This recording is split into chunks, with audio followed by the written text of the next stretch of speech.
Hey there, and welcome to Growth Amplifiers. I'm your host, Manny Torres. Today, I'm excited to introduce our guest, Gui Costin.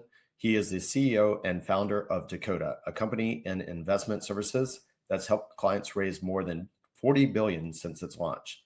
But Gui's story goes beyond just numbers. He's an innovator who's changing what it means to build a successful workplace culture in the world of finance. As the author of Millennials Are Not Aliens and the Dakota Way, Gui brings new perspectives in marketing, sales, and leadership in the investment world. His people-focused approach has led him to build two companies generating $20 million every year by prioritizing what he believes matters most, people. Welcome to the show, Gui. Hey, thanks for having me. Well, I'm excited to chat with you and really excited to learn more about your books and your philosophies that go behind them. So I want to start off by asking you, what is it that inspired you to write these books? The first book was written because we launched a platform. There's a content platform for investment firms. And the thesis was that millennials, before they make a purchase, will do 70% of the work without talking to a salesperson. Our thinking was, hey, if we created a platform of content about investment firms and they could post podcasts and videos and more modern type communication, then millennials would use our platform.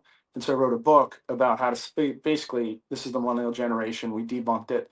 And we wanted to be able to explain to people how to sell to millennials, because millennials are truly the first generation to grow up in the digital age in terms of the iPhone.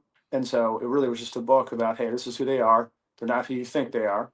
And this is how you sell to them. That's a really interesting idea. And what are some fascinating things that came out of that research that you did for the book that stood out to you?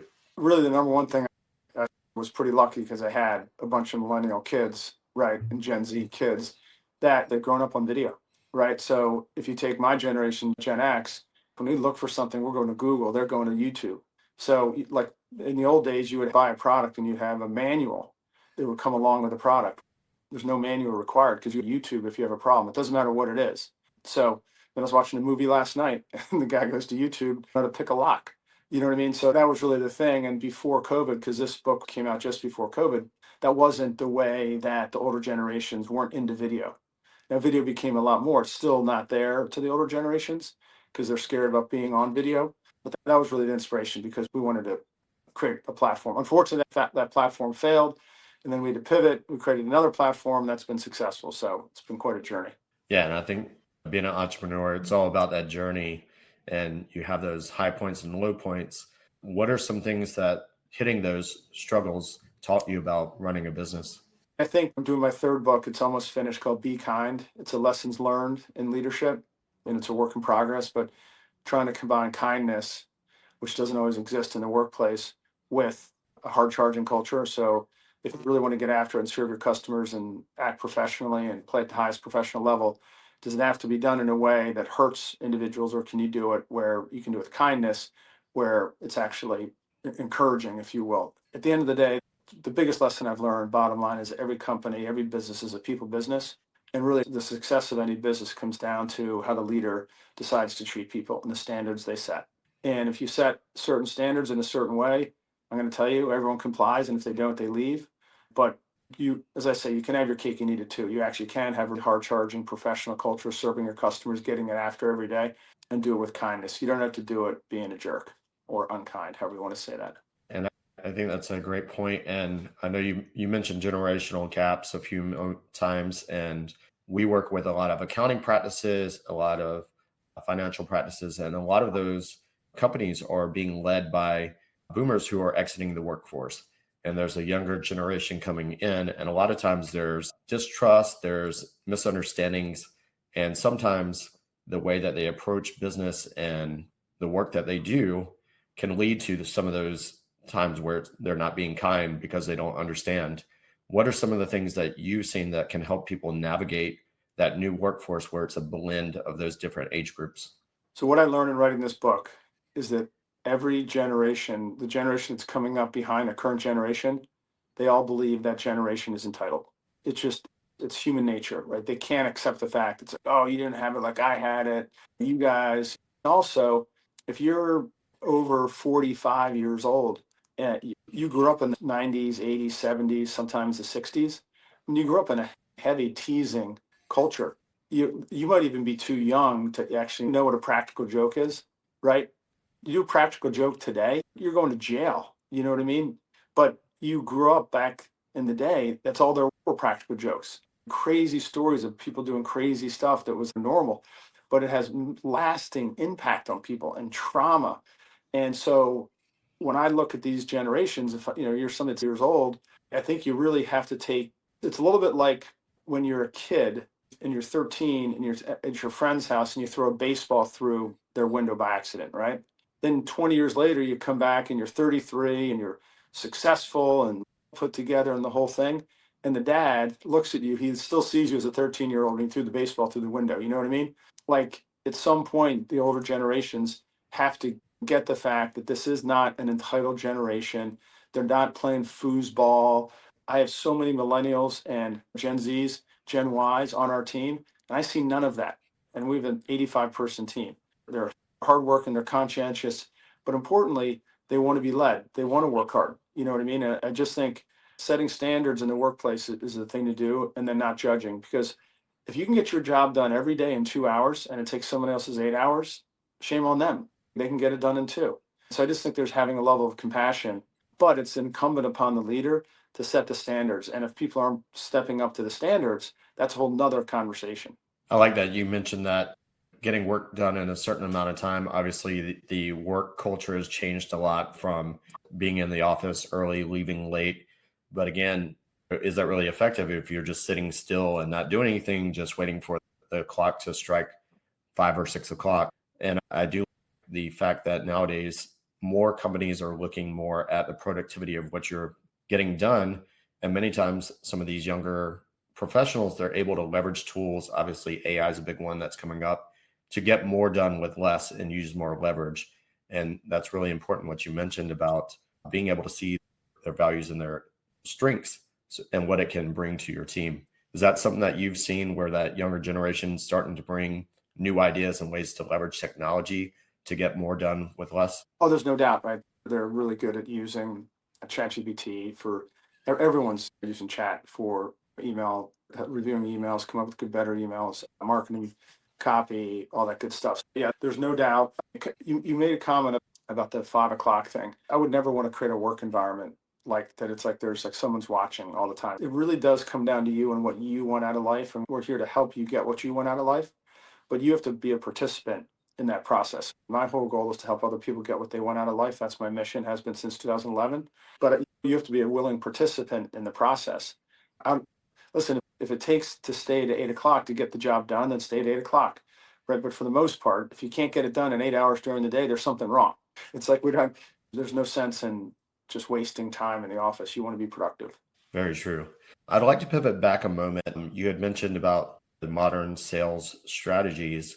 And I mentioned we work with a lot of accounting practices, a lot of advisors, and many times they're more introverts. How do you see being able to leverage some of those new sales strategies in a way that maybe takes the stigma off selling for those type of people that look at sales like the old way of a closer's got to be closing and making it less of a relationship and more transactional? What modern sales strategies can be used to make that more personal and feel better for those people that are not into sales as much? So I totally get your question. Everybody's in sales. Everybody has to be in sales. It really doesn't matter what your role is. And everyone associates sales with closing, or like being salesy, or a snake oil salesman, or the guy that opens his trench coat with all the watches, and like salesy, used car guy. I'm just going to try to close you. I'm just going to transaction and close you. At the end of the day, right, it should be about you work for a company, right? Just think about it. Or you work for not-for-profit, or you coach a team, right? Let's just keep the company example. Your company has a product, you work at the company, right? The way that you grow the business is you generate more revenue. You sell more, you generate more revenue, right? Okay, but there's a value proposition that your product has for someone, right? Mostly in general, a certain product makes the job for someone else easier. Like you sell them a product and it makes their job easier. So the question is, one, should you not have passion for what that does for other people? Because it's, man, I really believe our product helps other people. I believe our financial planning changes people's lives. This investment environment today, it's impossible. If you're not in the financial services world, how do you know where to put your money, invest your money, diversify, where, and then calm you down and markets are down, what have you? That's a service. You're providing value, but you have to believe that that's like you're really adding value. And if you describe the value that you can deliver to them, this is what we do. This is how we truly think we can change your life and change the lives of these families. And that's what we do. And so then you're not selling anything. You're just excited to serve someone else and provide value to them. That's how you have to think about it. Introvert, extrovert, some of the best extroverts on the planet are the worst salespeople I've ever met.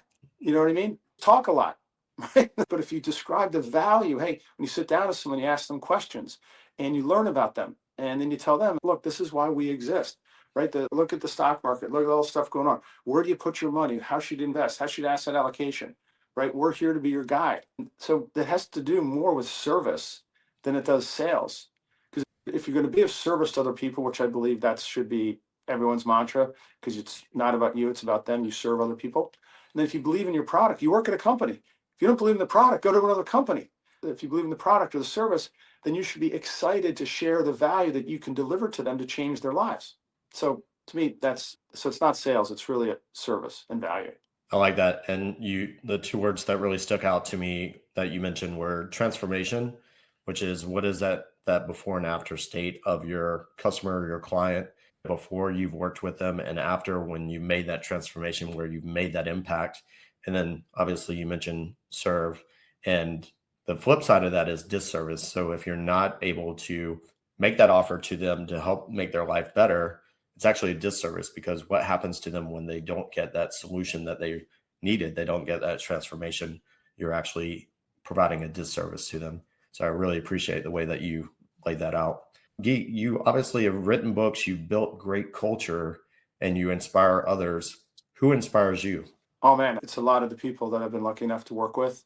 I'd say Alan Breed of Edgewood Management, our 19-year partner, is truly a remarkable human being. And I just learned so much for watching him over 19 years. My parents, right? My mother, most positive person, 81 years old, just posted on LinkedIn. She just went to a sewing course to learn how to sew fashion dresses, which is just out of the blue. So yeah, I'm going over this course. My stepfather's been a super positive person. My uncle Breck, incredible guy, leader, life coach in LA, extraordinary person. It just, I gravitate towards people that give me energy and are positive. Talking negatively about people is really that, unfortunately, if anybody is a financial advisor on this call, because financial advisors tend to work for larger firms, I'm saying potentially there's a lot of, when you're out, oh my God, can you believe that Guy's doing that? Or can you believe that Steve acting like that? And they're always talking about people. Probably the biggest of time in business, bar none, is talking about other people. Now, you better have your places where you can vent a little bit in a safe place, but you shouldn't be talking about people at work. You should be talking about, how am I going to serve the customer? How are we going to improve the product? How are we going to figure out how to tell more people what's inside the product that could give them value? How can we find more customers? How can we find more targets? Right? How can we deliver more value? But unfortunately, a lot of businesses and people give themselves permission to talk about other people. And we were at a conference this past week, and one of our teammates, and we go up to a booth, and the guy goes, yeah, the guy turned his back on me. I'm like, okay, whatever. And then he kept saying it. We were sat down for lunch. I'm like, hey, Tim, I got it. I can't take the negativity. I don't care that he turned his back. You said it. Okay, let's move on. Let's talk about how, the other people that actually didn't turn their back and why it was so beneficial. I just don't have time for all the negativity. I got it. Life's hard. Okay, not everyone's going to love you. Charles Barkley, right? Famous line. 50% of the world's going to hate you. Just accept it. 51% are going to love you. Okay, let's move on. So I think if I ever had to just deliver a message, it's like, avoid talking about other people in a negative way in your company. Just try to be productive. That's a great point. I was coaching a water polo tournament this past weekend, and one of our players was mentioning something that happened previously. And I said, we got it. Let's move forward. You can't change what happened in the past. Let's put that energy towards what you're going to do to make things better moving forward. And I think, as you stated, a lot of people get caught in that vicious cycle that kind of repeats itself. Something bad happens, they talk about it, and then it leads all their future actions because that's all that they can think about and consume. So I really like that you mentioned, let's be positive, let's move forward, let's not bring those things into existence because it just mushrooms. Yeah. So how old are the kids that you're coaching water polo? So we had a 12U team, a 14U team, and a 16U team. So the chapter 6 of my latest book called Be Kind is titled Little League. And so I have kids that all played lacrosse growing up into college at Penn State. And then I coached our high school golf team for 9 years, where I learned more about leadership coaching the golf team, believe it or not, than I ever learned in business, but it happened at the same time, like 2011. And I just talk about how you have a big choice. You can either have the kids love the sport and love you and the whole thing, and you can change their lives forever if you use your words in the right way, or you can make them hate the game. And I just had enough Little League coaches with my kids I watched, and I was like, oh my God, this is still today. My kids remember the guys, right? And so, yeah, you're in a unique position to be able to really affect positively people's lives and make them love the sport of water polo. So it's pretty exciting. Congrats. Thank you. Yeah. And it goes both ways. They teach me a lot as well. Definitely agree with you in terms of learning when you're working with so many people with different dynamic backgrounds and different personalities. Guy, as we finish up here, if there's someone out there that, is excited to learn more about what you do and the books that you've written, where's the best place for them to connect with you? Gui Costin, GuiCostin.com. And I'm happy to send you a Dakota Way book signed. So just send me an email to gui@dakota.com. And then also, if you want to learn about our company, because one thing I think that, especially if you're a Gen Xer, a boomer, go to Dakota.com. And we walk the talk in terms of the video. We built a 2,500 square foot ESPN studio in downtown Philly. We shoot video all the time. Our entire company shoots video. Everyone's involved. And it works. It really works. And so it's just another kind of takeaway. But yeah, if I can be helpful to anyone at all, I'd be happy to send you a signed copy of the book. Then Be Kind is coming out probably in January of 26. And it addresses the things like, just like I said, we address all these things, and we don't know how impactful we can be to people by just using our words very wisely. And it's pretty extraordinary. And so that was a really fun book to read. And then I'll send you a copy of that one too, but that's not out yet. Excellent. If you're listening and you're watching this video or listening to the podcast, make sure you check out Guy's website, check out those books. And thank you so much for being with us today, Guy. Great insights. Look forward to reading those books and putting those into action. Thanks for having me. It's great to be here. To show your support, take a moment to amplify this message by sharing it online. To connect with me or gain more business growth insights, visit www.growthamplifiers.com. Thank you for your support.